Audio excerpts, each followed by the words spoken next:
Kejadian pasal 6 ayat pertama. Ketika manusia itu mulai bertambah banyak jumlahnya di muka bumi, dan bagi mereka lahir anak-anak perempuan. Maka anak-anak Allah melihat bahwa anak-anak perempuan manusia itu cantik-cantik. Lalu mereka mengambil istri dari antara perempuan-perempuan itu, siapa saja yang disukai mereka. Berfirmanlah Tuhan, Rohku tidak akan selama-lamanya tinggal di dalam manusia, karena manusia itu adalah daging, tetapi umurnya akan 120 tahun saja. Pada waktu itu orang-orang raksasa ada di bumi, dan juga pada waktu sesudahnya. Ketika anak-anak Allah menghampiri anak-anak perempuan manusia, dan perempuan-perempuan itu melahirkan anak bagi mereka, inilah orang-orang yang gagah perkasa di zaman purbakala, orang-orang yang kenamaan. Ketika dilihat Tuhan bahwa kejahatan manusia besar di bumi, dan bahwa segala kecenderungan hatinya selalu membuahkan kejahatan semata-mata. Maka menyesallah Tuhan bahwa Ia telah menjadikan manusia di bumi, dan hal itu memilukan hatinya. Berfirmanlah Tuhan, Aku akan menghapuskan manusia yang telah kuciptakan itu dari muka bumi, baik manusia maupun hewan dan binatang-binatang melata dan burung-burung di udara, sebab aku menyesal bahwa aku telah menjadikan mereka. Tetapi Nuh mendapat kasih karunia di mata Tuhan.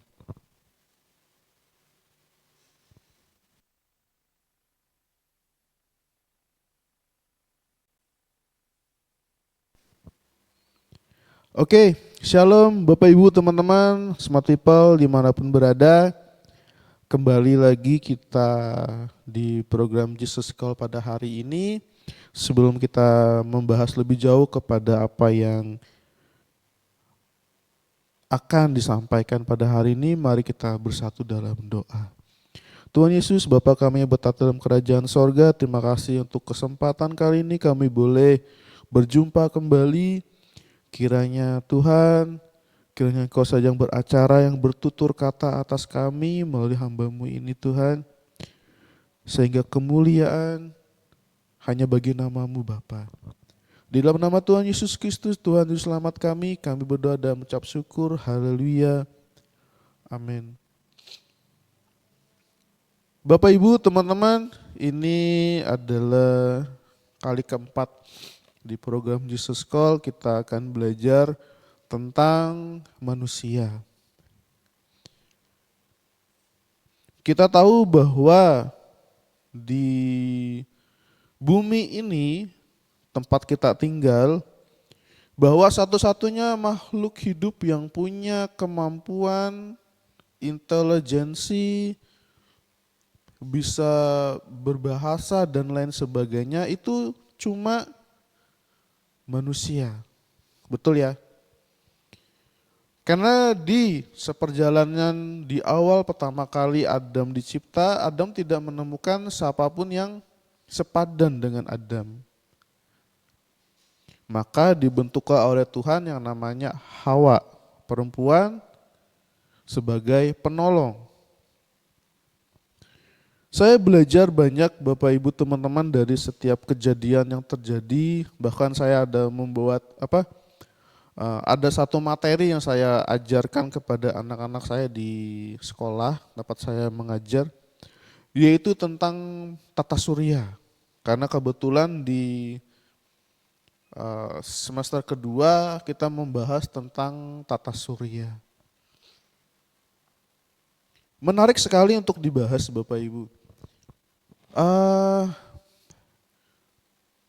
Bagaimana alam semesta itu sangat luas. Bagaimana bintang-bintang itu sangat banyak. Bagaimana diketahui bahwa bintang itu adalah persis seperti matahari. Bahwa bintang itu bisa bercahaya. Berarti dia seperti matahari, bisa menampilkan cahaya dan panas. Bahkan ada yang diteliti, ada satu buah bintang yang besarnya berkali-kali lipat daripada besarnya mataharinya kita.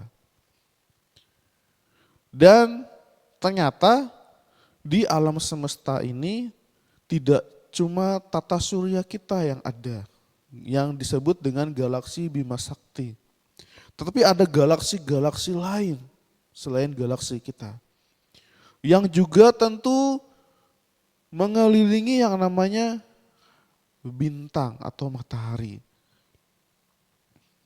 Bagaimana sesuatu yang bercahaya itu menjadikan benda-benda langit mengelilinginya atau mengorbit kepada benda bercahaya itu.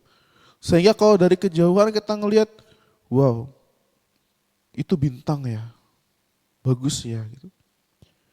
Dan saya coba membuat anak-anak berpikir kritis, kira-kira dengan banyaknya bintang, dengan banyaknya planet-planet lain yang tidak cuma bumi, kira-kira ada enggak manusia selain daripada kita yang hidup di bumi?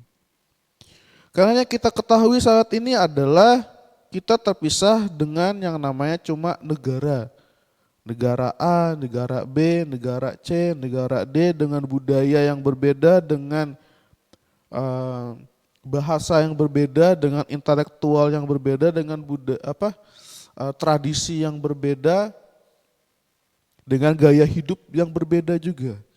Kita cuma sampai di situ sebatas kemampuan kita. Tapi kita tidak lupa bahwa kita tetap tinggal di bumi, sama kan? Cuma beda negara saja. Cuma beda budaya saja.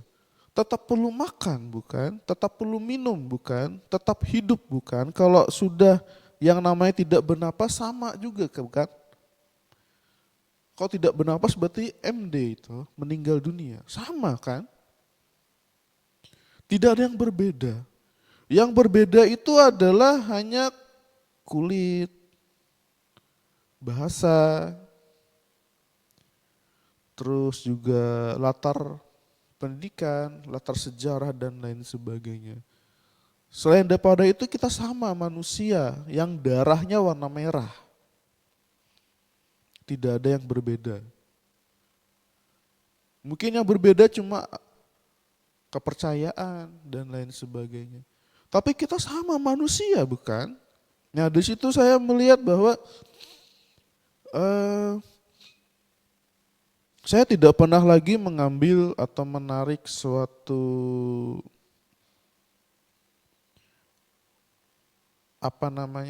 kesimpulan bahwa wah hebat ya kalau jadi orang ini, wah hebat ya kalau tinggal di sana, wah keren ya kalau tinggal di sana. Padahal dengan kapasitas saya kalau saya tinggal di sana saya mungkin jadi gelandangan.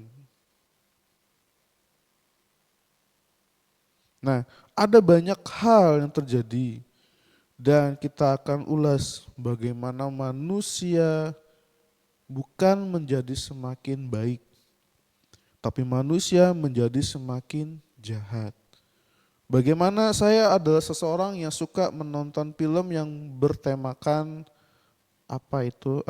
histori, sejarah. Saya suka sekali tentang kerajaan, tentang perang zaman dulu.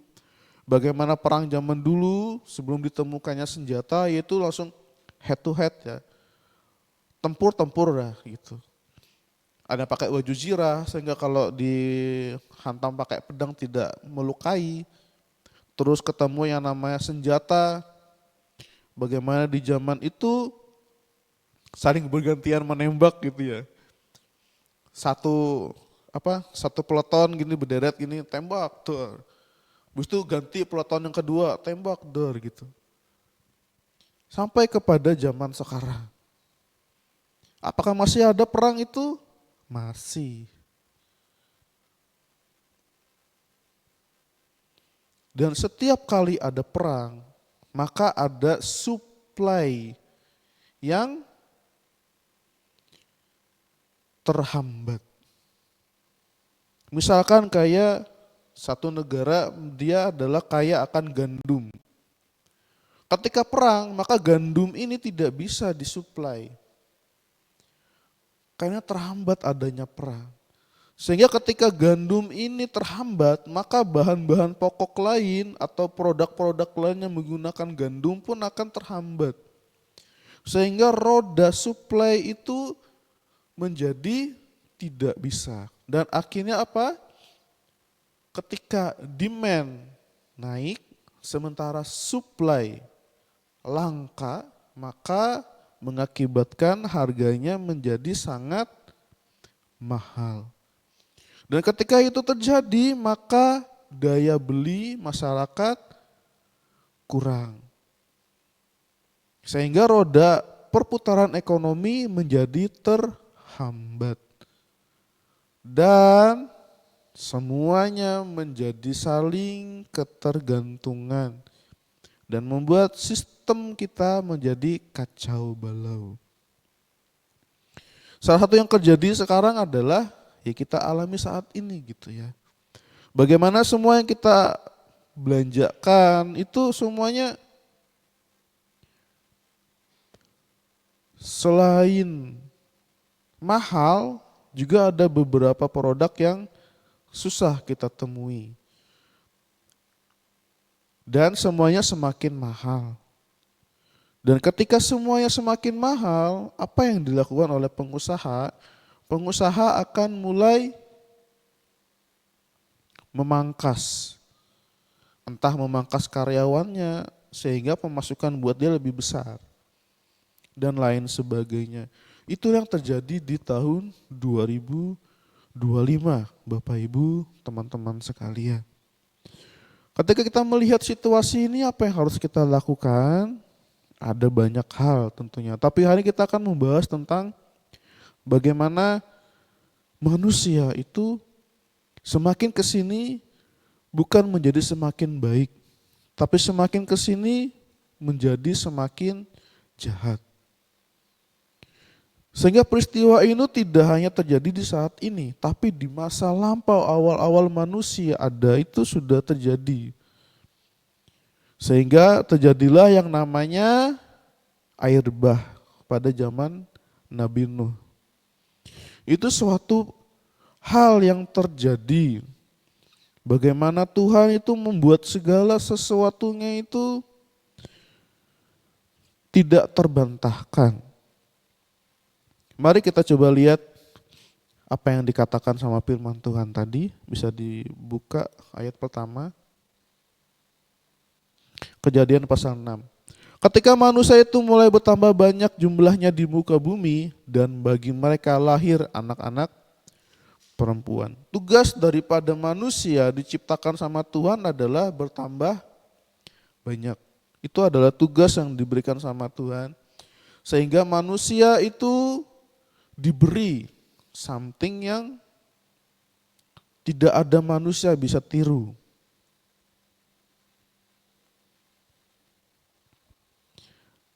Beberapa hari ini saya ketika membahas tentang manusia, saya berpikir manusia itu dibuat sama Tuhan serupa dan segambar dengan Tuhan. Saya berpikir serupa segambarnya bagaimana ya Tuhannya. Sampai terlintas di otak saya bahwa oh iya, manusia kan sama kayak Tuhan. Samanya di mana? Sama-sama bisa mencipta. Contoh, ketika di zaman purbakala, pertama kali manusia itu kan tidak tahu yang namanya teknologi untuk memotong. Apa yang dilakukan oleh manusia zaman purbakala? Menggunakan tulang belulang diasah menjadi pisau. Atau menggunakan batu diasah menjadi kapak. Itu kan salah satu contoh bahwa manusia itu mencipta. Mencipta untuk apa? Untuk menyelesaikan masalahnya. Nah dari situ saya paham bahwa oh berarti Tuhan menciptakan manusia untuk menyelesaikan masalahnya Tuhan dong. Mungkin di dalam pemikiran saya. Karena yang saya tahu ketika manusia itu menciptakan something barang ini tuh untuk menyelesaikan masalahnya. Contoh manusia menciptakan handphone. Untuk apa? Untuk menyelesaikan masalah bahwa informasi ini bagaimana bisa sampai dari si A ke B tanpa perlu waktu yang lama. Bagaimana informasi ini tuh bisa sampai dengan waktu yang sangat cepat, singkat, efisien, tanpa biaya yang mahal. Makanya manusia berlomba-lomba. Sampai mungkin nextnya, mungkin ke depan, karena handphone dirasa kurang praktis, mungkin bisa ketinggalan, mungkin bisa kelupaan taruh di mana, mungkin bisa jatuh, rusak dan lain sebagainya gitu ya. Sampai ada mungkin tercipta yang namanya chip. Salah satu yang dalam tanda petik di dalam bayangan saya, sesuatu yang selalu ditakut-takutkan oleh semua orang. Yang kalau Alkitab bilang simbol 666 gitu ya. Bahwa ada tanda. Banyak orang prediksi akan dibuatlah chip. Chip itu sudah ada atau belum? Sudah ada. Di mana chip itu? Handphone Bapak Ibu bisa bekerja tuh menggunakan apa? Chip. Karena chip itu jadi otaknya. Atau bagaimana handphone Bapak Ibu bisa terkoneksi ke internet, bisa telepon, bisa SMS. Itu kan pakai chip. Yang namanya micro SD. Itu chip semua.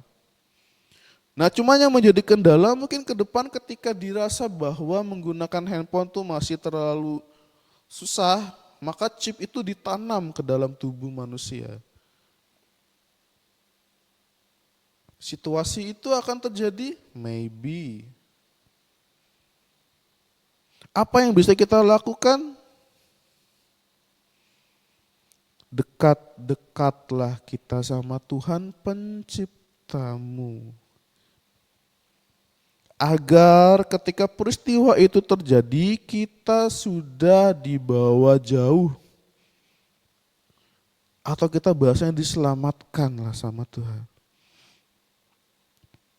Bapak Ibu teman-teman, bagaimana bumi ini yang kita tinggali ini, apakah semakin muda atau semakin tua? Sama seperti umur kita. Setiap kali kita melakukan yang namanya happy birthday party gitu ya. Sebenarnya kita sedang merayakan bertambahnya umur kita. Bertambah umur ini bukan berbicara kita semakin muda, tidak, semakin tua. Apa yang harus kita lakukan? Kita harus jaga badan kita, jaga kondisi fisik kita. Sama seperti apa yang saya lakukan beberapa hari ini, setiap pagi saya bangun, saya selalu olahraga. Yang paling bisa saya lakukan adalah ketika saya lihat ada dumbbell, saya cuma angkat dumbbell aja setiap pagi. 1 hari, 2 hari, hari ketiga saya tidak angkat dumbbell. Tapi saya mulai mengkonsumsi yang namanya telur dan protein ayam. Kenapa? Karena protein itu yang membantu saya untuk mempercepat regenerasi otot saya yang rusak.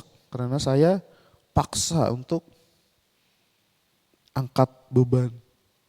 Sehingga itu menjadikan massa otot saya semakin besar. Begitu pula dengan apa yang terjadi saat ini dengan bumi kita. Bumi kita bukan menjadi semakin muda Bapak Ibu. Sudah berabad-abad bumi ini. Dan semakin banyak manusia di muka bumi ini. Sehingga ada konspirasi dan lain sebagainya, saya tidak perlu buka di sini. Tapi yang jelas kita harus hidup untuk mengelola apa yang kita punyai. Ayat pertama tadi mungkin bisa dibuka. Ketika manusia itu mulai bertambah banyak jumlahnya di muka bumi dan bagi mereka lahir anak-anak perempuan. Oke, anak-anak perempuan yang dipakai di sini. Lanjut, ayat kedua. Maka anak-anak Allah melihat bahwa anak-anak perempuan manusia itu cantik-cantik. Lalu mereka mengambil istri dari antara perempuan-perempuan itu siapa saja yang disukai mereka. Anak-anak perempuan. Kita tahu siapa anak-anak Allah. Yang paling pertama diciptakan sama Tuhan adalah his atau laki-laki. Sehingga kenapa kok bisa ada anak-anak perempuan?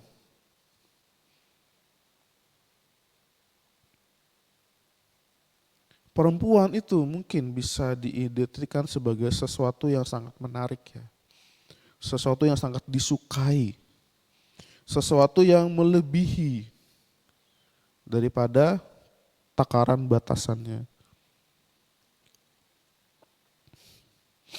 Jadi peristiwa ketika Kain diusir daripada Tuhan dan dia menetap di tanah Nod, berarti Kain kawin mengawinkan sehingga menghasilkan lagi manusia-manusia yang lain.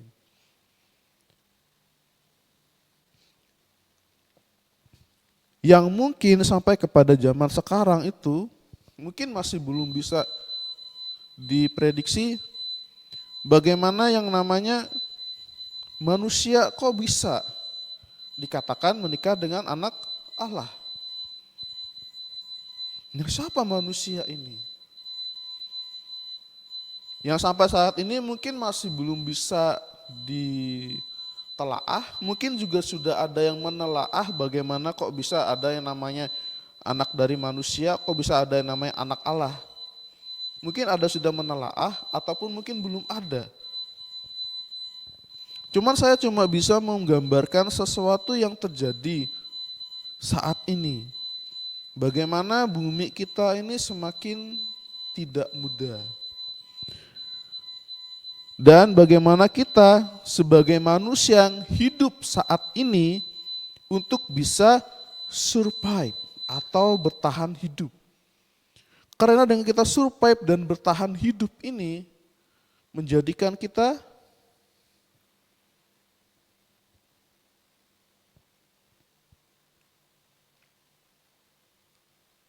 tetap bisa seperti kita pada masanya. Gitu. Bagaimana di zaman dulu dikisahkan perang, zaman dulu dikisahkan wabah penyakit. Dan itu semua itu terjadi tidak hanya di zaman dulu, bahkan sampai zaman sekarang tuh masih terjadi. Tapi bagaimana Tuhan ingin menggambarkan bagaimana manusia itu mulai kehilangan arah. Dari satu dosa yang dilakukan, yaitu memakan buah pengetahuan yang baik dan yang jahat. Jadi manusia semakin baikkah atau semakin jahatkah? Tergantung daripada orang yang di sekelilingnya. Oke, kita lanjut dulu ke ayat berikutnya supaya tidak terlalu jauh daripada apa yang akan dibahas pada hari ini. Berfirmanlah Tuhan, Rohku tidak akan selama-lamanya tinggal di dalam manusia, karena manusia itu adalah daging. Tetapi umurnya akan 120 tahun saja. Kira-kira Bapak Ibu teman-teman, haruskah terjadi peristiwa yang namanya Pentakosta? Ketika rasul-rasul berkumpul, maka roh Tuhan hinggap pada mereka. Tidak, ternyata sudah terjadi di zaman dulu. Ketika manusia pertama itu sudah ada roh Tuhan hinggap. Dan dari situ menjadi jawaban atas kenapa dan bagaimana Kain dan Habel, bagaimana Kain bisa menjadi seorang petani dan Habel menjadi seorang gembala kambing domba. Sementara mereka kan tidak punya pengalaman, tidak punya pengetahuan tentang itu. Kok bisa? Berarti roh Tuhan yang menjadikannya. Bapak Ibu teman-teman dimanapun Anda berada, posisimu saat ini itu bukan serta-merta oleh kamu, tidak. Tapi oleh ada roh Tuhan yang membimbing kita step by step, satu jalan demi satu jalan, setapak demi setapak. Bagaimana kita yang dari tidak bisa menulis, dari tidak bisa membaca, dari tidak bisa berhitung, itu bagaimana roh Tuhan hikmat ada atas setiap manusia. Saya kasih garis bawahi, setiap manusia. Artinya bukan cuma orang Kristen. Kenapa? Lihat di dalam Kejadian itu tadi, coba dibuka lagi firman Tuhan yang tadi. Coba lihat, berfirman Tuhan, rohku tidak akan selama-lamanya tinggal di dalam manusia. Manusia Bapak Ibu, bukan orang Kristen. Tidak akan selamanya tinggal di dalam orang Kristen, tidak. Dicatat manusia. Siapa manusia? Apakah hanya orang Kristen? Tidak. Apakah zaman dulu ada orang Kristen? Tidak, belum ada yang namanya Kristen zaman itu. Itu kan zaman manusia awal mula. Dari bagaimana Kain membunuh Habel, adiknya, sampai kepada zaman bagaimana manusia semakin bertambah banyak dan semakin jahat. Tetapi adakah orang yang dinamakan baik? Kita lihat di ayat terakhir kita baca tadi. Bagaimana di ayat terakhir dijelaskan bahwa masih ada orang yang dipilih sama Tuhan. Oke, di bait yang kedua. Karena manusia itu adalah daging, yes. Garis bawahi kata daging. Bapak dan Ibu dan saya itu adalah daging. Daging itu tidak bisa kita pakai takarannya roh. Karena roh sifatnya spirit. Tapi daging sifatnya adalah real atau dua dimensi ya. Atau apa bahasa saya kurang tahu. Jadi kita tuh bisa merasa, bisa meraba, bisa mencipta. Mencipta ini ada banyak hal Bapak Ibu. Ada orang yang punya kemampuan mencipta yang namanya satu barang, dia bisa menjadi barang. Ada seseorang yang bisa mencipta sebuah lagu, dia menjadi sebuah lagu. Ada seorang bisa mencipta yang namanya sajak puisi sastra, itu menjadi sajak puisi sastra.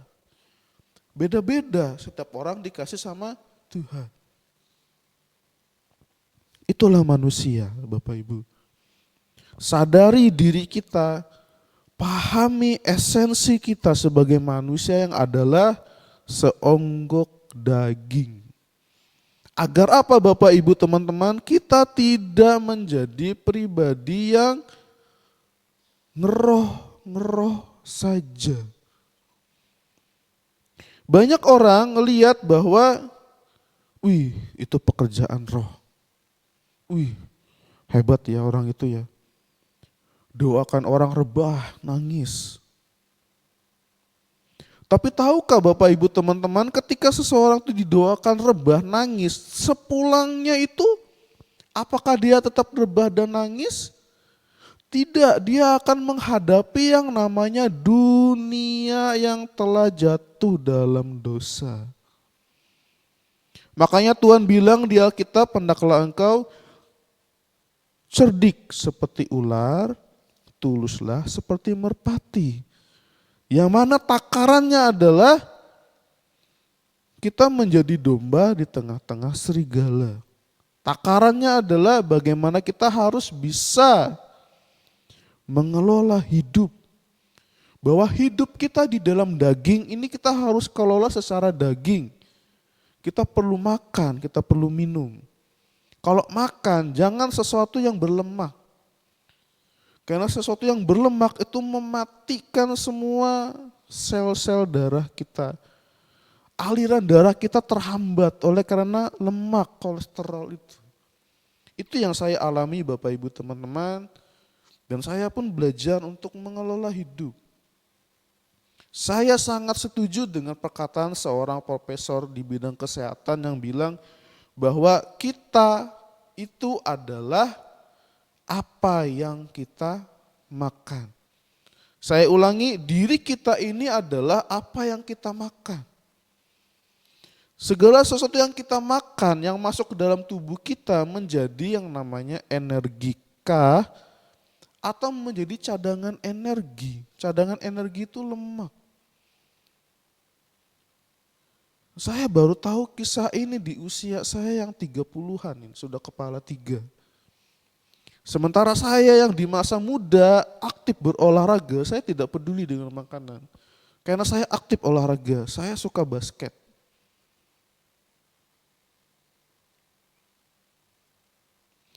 Saya suka basket, saya suka melatih badan saya. Kalau lagi latihan fisik, kita di basket ada yang namanya hari latihan fisik ya. Jadi 1 hari full itu latihan fisik. Saya sangat suka lari, push up, squat jump, sit up. Itu saya sangat suka. Dan saya hampir totality tidak pernah mengeluh capek kalau setiap kali latihan fisik. Semoga teman-teman saya tuh selalu capek, capeknya gitu. Ada yang jalan kaki akhirnya. Saya tidak, saya tetap konsisten dengan olahraga di masa muda saya. Tapi saya tidak punya ilmu ini bahwa diri kita adalah apa yang kita makan. Akhirnya saya makan aja gitu. Dan ketika saya tidak lagi berolahraga, maka yang terjadi adalah badan saya ngerasa saya perlu makan. Dan ternyata itu salah. Justru yang diperlukan badan saya adalah olahraga. Bapak Ibu teman-teman, bagaimana manusia itu dibuat, dirancang, tersistem. Yang tidak ada makhluk mungkin yang bisa menyerupai atau tidak ada orang lain yang bisa mencipta seperti manusia utuhnya. Kenapa? Karena manusia punya yang namanya memakan dirinya sendiri. Dengan yang namanya berpuasa. Apa ya istilahnya, hekopagus kah apa itu ya yang kata peneliti Jepang tuh. Jadi ketika kita puasa sekian jam, maka diri kita memakan diri kita untuk menjadi sumber energinya, yaitu lemak-lemak yang dimiliki oleh manusia. Sejak dari situ Bapak Ibu saya belajar untuk berpuasa. Makan mungkin jam 6, jam 7 malam, selesai. Saya makan besok pagi jam 8 atau jam 9. Jadi ada 12 sampai dengan 13-14 jam tidak ada masuk apapun dalam tubuh saya.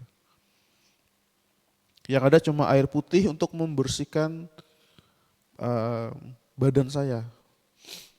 Karena air putih itu untuk memperlancar peredaran darah kita. Kita perlu yang namanya air putih yang cukup. Karena asupan oksigen yang masuk ke dalam otak saya itu, otak kita ini, itu berasal dari air putih.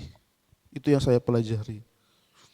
Bapak Ibu teman-teman, ketika kita sudah kadung berbuat jahat dengan diri kita sendiri, dengan kita tidak bisa mengontrol apa yang masuk ke dalam perut kita harus belajar untuk yang namanya berdiam diri. Matikan semua keinginan daging yang namanya ingin makan. Itu dulu yang paling simpel. Saya belajar Bapak Ibu teman-teman bagaimana saya tanya Tuhan, kenapa sih dosa ini muncul terus di dalam pikiran saya. Kalau Bapak Ibu punya sesuatu yang dirasa selalu muncul, padahal itu sesuatu yang dilanggar sama Alkitab, tapi muncul terus di dalam diri Bapak Ibu teman-teman. Tuhan cuma bilang, itu duri dalam daging. Maksudnya apa Tuhan? Duri dalam daging. Dengan kamu tahu kamu punya dosa itu, kamu akan tahu hakikat bahwa kamu hanyalah manusia biasa. Bahwa kamu tuh bukan siapa-siapa tanpa Tuhan. Tuhan punya eksistensi yang sendiri. Yang saat ini mau disampaikan kepada kita bahwa I am who I am, Tuhan bilang. Tidak ada satupun yang bisa mendikte Tuhan. Yang bisa kita lakukan adalah merasa, Tuhan, Tuhan mau ke arah mana nih? Tuhan, aku mau ngapain? Tuhan, aku mau ini. Aku harus mesti gimana?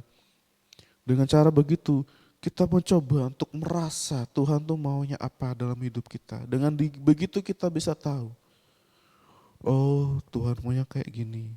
Oke, paham.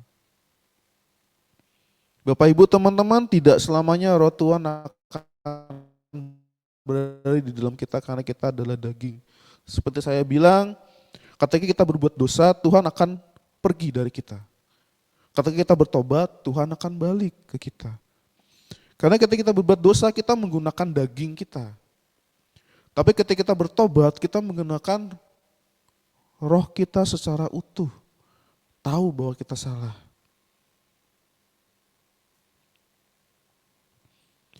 Apakah ada seseorang yang ketika bertobat, terus dia benar-benar bisa tanpa berbuat dosa? Jamin 100% tidak ada. Kenapa? Dunia sudah jatuh dalam dosa. Anda akan diterima Tuhan bertobat itu ketika Anda sudah MD atau meninggal dunia, dan Anda meninggal dunia dalam keadaan baik di hadapan Tuhan. Anda tidak akan pernah bisa berbuat dosa lagi. Karena Anda sudah menanggalkan daging. Tapi ketika Anda masih menggunakan daging saat ini, so please, rendah hati saja. Jangan menjadi manusia yang munafik. Dari situ saya belajar Bapak Ibu teman-teman untuk menilai diri saya. Untuk memberi apresiasi kepada diri saya. Dengan cara bagaimana saya melihat, apakah saya sudah baik atau tidak. Dengan cara saya melihat, apakah ketika saya berbuat demikian, apakah jadi baik keadaan saya. Ketika menjadi semakin tidak baik, tugas saya cuma pakai lutut saya berdoa, berlutut sama Tuhan. Apakah itu menyelesaikan masalah? Tentu tidak, karena kita yang menghadapinya real dunia daging ini. Tapi setidaknya Tuhan menyertai, Tuhan yang membersamai kita. Sehingga di dalam setiap apa yang kita kerjakan itu menjadi the best terus. Itulah manusia Bapak Ibu. Tidak akan bisa sehari pun kita akan membahas karena manusia ini tercipta dengan sesuatu yang tidak instan atau tidak mudah. Karena ada proses dan lain sebagainya. Bagaimana Tuhan kita itu is the best menurut saya. Oke, lanjut ke ayat berikutnya. Ayat keempat. Oh bentar, balik dulu ke ayat 3. Ada yang di bait yang ketiga. Tetapi umurnya akan 120 tahun saja. Bayangin gak bagaimana sih manusia bisa berumur 120 tahun? Tuhan yang bilang 120 tahun. Bahkan Adam itu umurnya lebih dari 100 tahun. Kok bisa? Kembali lagi saya jelaskan Bapak Ibu teman-teman, itulah yang namanya diakibatkan dari yang namanya makanan. Apa yang kita makan, apa yang kita konsumsi masuk ke dalam badan kita itu menjadikan kita seperti apa. Kalau kita suka yang makan yang punya rasa, itu akan memperpendek umur kita. Yang suka pakai gula, gula itu bisa memperpendek umur kita. Kena diabetes lah, gula dan sebagainya lah. Bahkan ada yang menyampaikan ini, seorang konten kreator, bagaimana sel kanker dan lain semua itu terbentuk dari yang namanya gula. Karena dia makan gula. Sejak dari situ Bapak Ibu teman-teman, saya tidak pernah lagi memesan yang namanya teh es setiap kali minum ya. Yang saya pesan itu adalah air putih atau air es atau air hangat. Cuma dua jenis minum tuh aku selalu pesan kalau di warung. Air putih atau air es atau air hangat. Karena saya tahu bahwa itu yang baik buat tubuh saya. Bapak Ibu teman-teman, di sini nggak tahu kenapa Tuhan selalu mau ngomong tentang bagaimana kita hidup yang baik, yang benar, bagaimana kita harus menjadi manusia yang baik, manusia yang utuh, yang benar. Seperti yang saya ajarkan, yang saya dapat, dan kemarin juga saya pernah ulas, bagaimana kita itu tidak boleh terlalu ngeroh. Karena seperti yang saya juga udah pernah ulas, tapi saya tidak tahu saya dibawa untuk mengulas ini kembali. Bagaimana yang pada awalnya manusia yang namanya Kristen itu adalah backgroundnya atau jalurnya adalah spirit. Kenapa jalurnya spirit Bapak Ibu teman-teman? Ketika Tuhan Yesus naik ke surga yang Tuhan utus untuk menjadi penolong kita siapa? Roh Kudus pada waktu zaman Pentakosta. Yang walaupun di sini dicatat di zaman awal manusia awal pun juga Tuhan ada, roh Tuhan menyertai manusia. Kita itu roh, spirit. Tapi kita menjalani hidup itu daging Bapak Ibu teman-teman. Makanya saya sangat tidak suka ketika ada orang bilang roh-roh, bahasa Roh Kudus, bahasa roh. Tapi secara daging, secara real kehidupannya dia tuh kacau balau, berantakan. Saya paling tidak suka. Apalagi kalau ngobrol itu selalu tentang kebaikan Tuhan, ya Tuhan itu baik ya A, B, C, D ya. Tapi ngelihat anaknya, kacau. Narkoba lah, minum-minuman keras lah. Sampai mungkin sudah tidak berwujud anaknya. Saking ngerohnya, saking tidak pintarnya ngelola hidup. Bahwa hidup tuh bukan tentang roh, tapi daging ini loh kita harus atur. Bagaimana kita dapat gaji hari ini, bagaimana gaji ini tidak habis dimakan oleh inflasi. Kita beli something yang untuk menghindarinya, beli emas batangan, atau nabung, deposito reksadana Jadi uang kita sudah ada tersaving untuk something yang darurat, yang ini kita pakai. Secukupnya, takaran yang Tuhan bilang di Alkitab itu selalu katanya adalah cukup. Jadi kalau beli mobil cukup untuk beli bensin dan servis. Beli rumah cukup untuk bisa bayar angsuran. Beli motor cukup untuk beli bensin sama servis motornya. Terus kita makan cukup, asal kita ada makan. Protein, nutrisi tercukupi. Walaupun tidak di warung resto yang besar. Makanan rumahan lebih bagus. Di situ saya belajar bagaimana kita harus mengelola hidup. Anak kita nanti mau gimana? Sudah siap nggak tabungan pendidikannya? Sudah siap nggak mau kemana anak kita? Mau kita atur ya mau jadi apa nanti besarnya? Sudah terpikir nggak? Sudah dirancang nggak dari sekarang?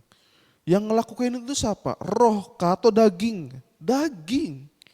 Otak kita yang berpikir untuk mengelola itu. Karena kalau kita tidak ngatur itu dari sekarang, kita hanya akan menjadi manusia roh yang cuma berharap roh-roh saja. Ketika kita mengambil suatu pekerjaan, kita tentunya pengennya menghasilkan uang. Dan uang itu apakah bisa cukup? Kalau kurang ya cari lagi tambahan yang lain. Dan kalaupun belum, mungkin ada dan hal yang Tuhan ingin kerjakan. Mungkin Tuhan ingin kita bersandar penuh sama Tuhan, mungkin saatnya kita untuk dekat sama Tuhan, tetap mengerjakan pekerjaan kita. Mungkin lebihnya nanti Tuhan yang akan tambahkan, kita enggak tahu. Tapi yang jelas Bapak Ibu teman-teman, kita itu daging dan kita harus mengerjakan segala sesuatunya dengan daging kita ini. Dengan otak kita. Kita harus atur hidup kita, step by step. Karena kalau tidak kita ngatur hidup kita, kita akan menjadi pribadi yang semakin jahat di hadapan Tuhan. Semakin jahat. Semua itu anak beranak Bapak Ibu teman-teman. Dari ketika penasaran Hawa dengan yang namanya buah pohon kehidupan, dia kompromi, dia makan itu, dia diusir daripada taman di Eden sebelah timur, dia melahirkan anak yang namanya Kain yang meneruskan dosa itu, dan dia membunuh adiknya Habel karena Habel didapati Tuhan baik. Dan terus sampai kepada Kejadian pasal 6 ini, bagaimana manusia semakin bertambah banyak dan semakin jahat. Tetapi ada satu, tetap segala sesuatunya Tuhan tuh luar biasa dan unik. Tuhan tinggalkan satu orang yang didapati Tuhan baik. Lanjut ke ayat berikutnya, kita akan lihat siapa sih satu orang baik ini. Pada waktu itu orang-orang raksasa ada di bumi dan juga pada waktu sesudahnya. Ketika anak-anak Allah menghampiri anak-anak perempuan manusia dan perempuan-perempuan itu melahirkan anak bagi mereka, inilah orang-orang yang gagah perkasa di zaman purbakala. Orang-orang kenamaan catat zaman purbakala. Lanjut ayat kelima. Ketika dilihat Tuhan bahwa kejahatan manusia besar di bumi dan bahwa segala kecenderungan hatinya selalu membuahkan kejahatan semata-mata. Ingat, garis bawahi kata kecenderungan hatinya. Benar berarti yang Tuhan bilang, di mana hatimu berada, di situ hartamu berada. Berarti semua akal dari kejahatan adalah hati. Duri dalam daging yang saya sampaikan atau dosa yang selalu itu aja muncul terlintas di otak kita. Sesuatu yang kita senangi itu selalu muncul dari hati kita. Apakah kita tidak boleh berbuat seperti itu dalam takaran manusia daging? Kita pasti akan melakukannya. Tapi kita ada manusia roh. Dan disitulah Tuhan tuh mau bilang kita itu harus seimbang antara manusia roh dan manusia daging kita. Sehingga dengan keseimbangan ini kita bisa menjadi pribadi yang menjadi teladan buat orang lain. Menjadi teladan itu tidak mudah Bapak Ibu teman-teman. Menjadi teladan itu artinya adalah apa yang terucap dari mulutnya, maka perbuatannya mengikuti. Sehingga perbuatannya tuh baik tidaknya itu orang lain yang menilai, bukan kita. Sehingga kita di dalam keberadaan kita utuh sebagai seorang manusia ini selalu dan akan dinilai oleh orang lain. Dan tergantung orang lain lagi, dia akan mau mengikuti, menirunya, atau orang lain tuh akan melihat itu tidak baik, dia tidak niru. Tapi dia modifikasi. Atau dia tahu itu salah, dia tidak akan melakukannya. Karena apa? Kita punya yang namanya kemampuan mengetahui yang baik dan yang jahat. Dan kita akhirnya menjadi pribadi yang tidak sampai 120 tahun umurnya. Paling mentok 80, 90 tuh sudah the best lah gitu kan. Berarti di masa mudanya Tuhan berkenan gitu. Paling mentok 80 kita bisa hidup. Oke Bapak Ibu teman-teman, lanjut di ayat berikutnya kita akan sampai kepada ayat terakhir. Maka menyesallah Tuhan bahwa ia telah menjadikan manusia di bumi dan hal itu memilukan hatinya. Bapak Ibu teman-teman tahu bahwa Tuhan kita itu adalah pribadi loh ya. Tuhan kita tuh bukan orang yang seperti dewa-dewa atau ilah-ilah lain yang kita sembah gitu. No, Tuhan kita tuh pribadi Bapak Ibu teman-teman. Tuhan bisa menyesal. Dan Tuhan pernah menyesal gak dalam hidup Bapak Ibu teman-teman? Kalau pernah menyesal dengan suatu keadaan, seperti itulah perasaannya Tuhanmu ketika ngelihat kamu berbuat dosa.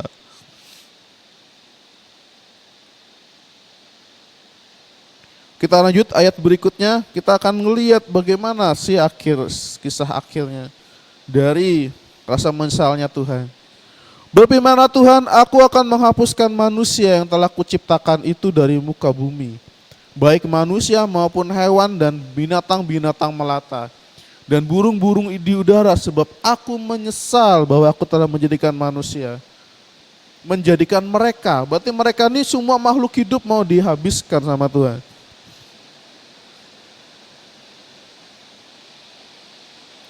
Gara-gara siapa? Gara-gara salahnya manusia. Kok bisa? Lihat zaman sekarang Bapak Ibu teman-teman, yang dulunya tidak pernah kebanjiran rumah kita, sekarang jadi banjir. Yang tidak pernah ngalami longsor, sekarang tiba-tiba longsor. Salahnya siapa?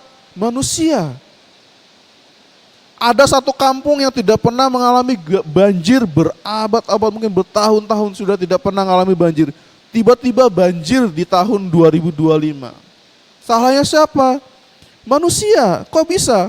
Tidak ada lagi yang namanya penahan air di atas sana.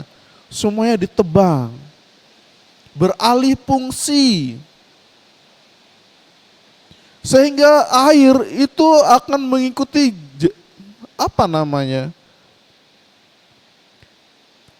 air akan turun dari tempat tinggi ke tempat yang rendah. Tapi ketika tempat yang tinggi ini bisa menyerap air, maka air tidak perlu sampai turun. Karena air akan tertahan oleh banyaknya pohon-pepohonan yang menikmati air sebagai bahan utama dia hidup. Ketika pohon ini ditebang, diganti alih fungsi, maka air itu turun. Sampai ke pemukimanmu, sampai ke rumahmu, sampai ke kampungmu, sampai ke kotamu. Salahnya siapa? Manusia. Apakah itu salah? Ya nggak bisa kita atur lagi. Sudah kejadian, kadung sudah. Apakah bisa diperbaiki? Bisa. Kita lakukan yang namanya reboisasi atau penanaman kembali. Tapi kalau udah dialih fungsi tidak bisa diapa-apakan, tergantung yang punya kuasa.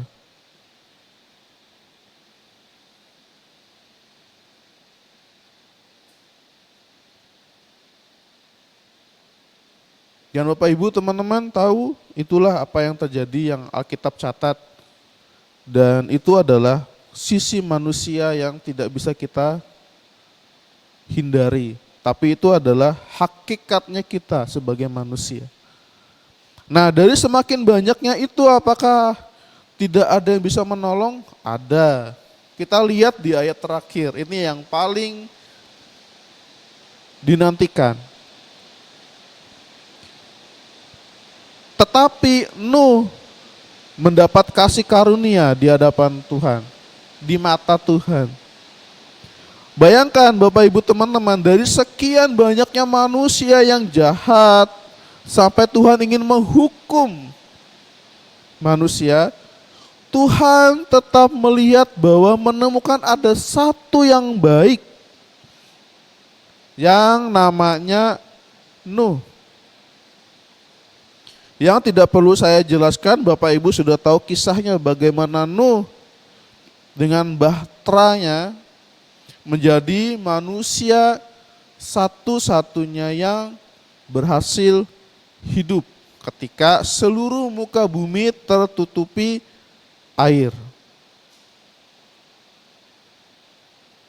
Artinya Tuhan tidak menyesal seutuhnya, artinya masih ada rasa belas kasihan Tuhan terhadap kita. Sekarang pertanyaannya, adakah kita punya belas kasihan sama Tuhan? Dengan belas kasihannya Tuhan sama kita yang luar biasa. Contoh, setidak-tidaknya dengan semua hal yang kita alami, kita lakukan yang terbaik buat Tuhan. Kita lakukan yang terbaik buat Tuhan. Kita berikan persembahan yang terbaik buat Tuhan. Persembahan terbaik itu apa? Apakah uang yang banyak? Tentu itu juga perlu, karena rumah Tuhan perlu uangmu untuk yang namanya operasional gereja.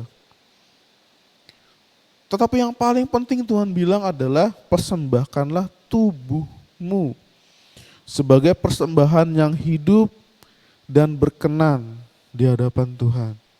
Bapak Ibu teman-teman, di episode kali ini kita membahas bagaimana kita harus menjadi hidup pribadi yang berkenan sama Tuhan. Dengan semua keterbatasan kita, dengan semua kelemahan kita. Dengan begitu kita akan menjadi pribadi yang tidak hanya munafik ya. Tapi kita menjadi pribadi yang menerima utuh keberadaan kita di dalam semua kelemahan kita. Dan kita bisa ngelihat bagaimana Tuhan bekerja luar biasa, menjadikan hidup kita adalah teladan bagi orang sekeliling kita. Oke Bapak Ibu teman-teman, tetap semangat untuk hari ini, tetap semangat untuk menghadapi 2025. Kita harus survive, oke? Harus survive. Kita harus bisa lewati 2025 ini bersama dengan Tuhan. Atur kelola hidup kita, jadilah pribadi pemenang. Amin, Tuhan Yesus memberkati.